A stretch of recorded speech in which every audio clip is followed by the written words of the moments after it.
So a couple of people asked me to do a walk through my pedal board. Obviously, it's nothing fancy. I am not a rock star. I do play about 70, 80 gigs a year in the coastal Carolina area.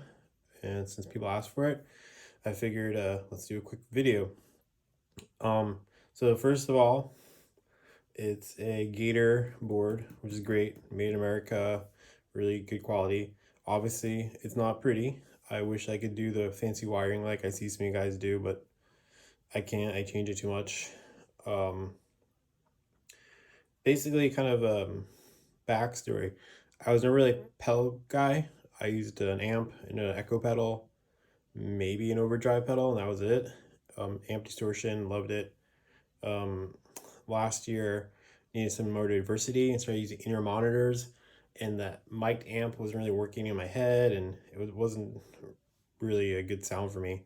So after playing with a couple different things, I finally landed on this TC Electronics pedal, which I love. So let's go through the chain, kind of explain everything. So first of all, got a Nux tuner. I'm not really big into the import brands, but this is a really good tuner. I like it. It's easy to see on bright stages. It's got a buffer option, which I love. From there, we go into these two slots. These will change depending on the gig. I play in a top 40 band, so chorus is kind of necessity for all the 80s tunes we do. I don't really like chorus a lot. What I'll do is kind of put in vibe mode, kind of just have a.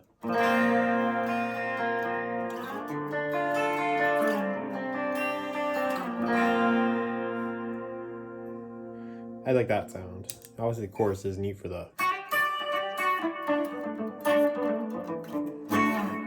Not my thing, but there. When I play little rock bands, I will swap out the chorus and use the old Univibe pedal, which I love. Or I might put a compressor in that spot. I do have over here on the side an extra power cable I leave out hanging. So if I need to hook up the compressor, a wah pedal, or even the octa pedal, I'll do that. It gives me an option to add something to the chain. From there, I go to Morning Glory, which is probably my favorite pedal.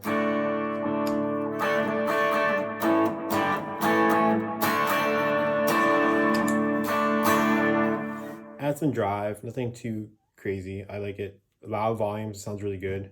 I will swap this out though sometimes for the Series 3 distortion pedal, or even my OCD if I need some heavy distortion, or I'm doing a more 95% hard rock show. From there, go to the Nauticlon, which I love.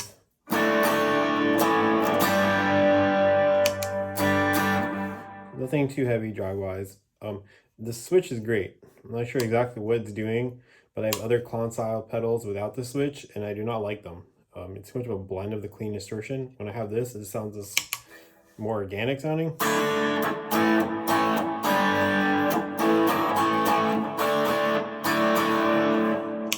So I use either one on depending on the flavor, usually depending on the guitar too.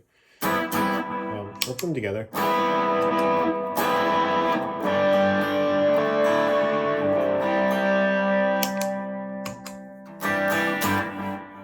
From the Nauticlon, go to ODR1 Mini. I have this little piece of tape on there because I am running at 18 volts. So if I do swap this out, I don't blow anything up.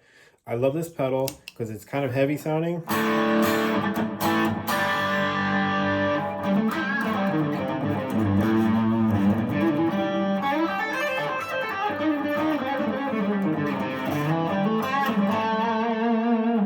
But it's still clear. It's not like too distorted. Like hear all the notes ringing out, and it stacks well if I add another.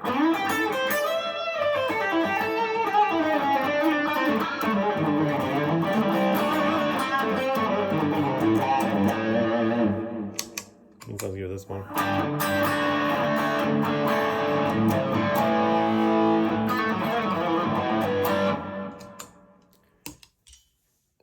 Next in the chain, this is not a pedal. It's by Soundworks. It's a tap tempo. I love it. Basically, I have it going to my tremolo and delay, and there's a third output if I get another pedal. I was debating getting another delay pedal, but right now this works for me. There's a cool company. Check them out on Reverb. It's called Soundworks. You go flip the polarity I believe these are, and where it's going to. So I have that with the tap. Next in the actual signal chain is the Kodiak, which is an amazing pedal.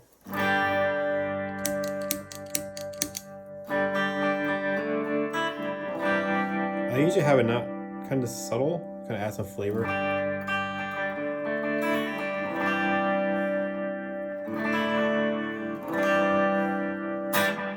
Great pedal.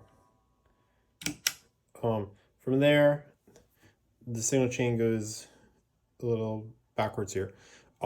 Mainly the way I have my pedals arrayed, everything in the front row is stuff I will be turning on and off during a song. Everything in the back row is things that will never get turned off, or they'll get turned on at the beginning of the song and that's it. I put these little pedal covers, which I think look stupid, but I have size 13 feet, so I was always stepping on the wrong pedal, so it works. So out of the Kodiak, I go to ARP87. Each have an eighth note mode just all the time there. Depending on how I'm feeling, I like putting the dotted eighth note on there. But usually I play non-stop gigs, and changing this setting never really happens, so I just kind of leave it there for that echo. Out of this guy, we go to the Walrus Fathom, which I love. I have a plate verb majority of the time. But it does have shimmer verb, which I love to kind of fill in noises.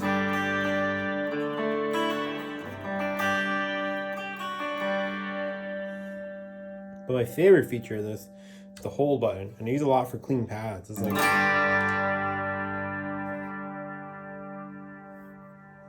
no hands. It's really cool. I use that for if I'm doing a duo gig or just if no keyboard player, kind of fill in some sound. Out of there, I have this Spark Mini. I like majority of the time I don't have any drive on. I just have my kind of clean sound. If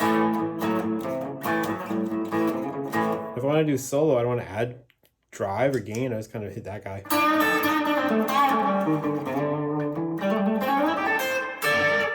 So yeah, it's hitting the amp a little harder, so you get a little grit, but nothing too colorful. So I like that a lot.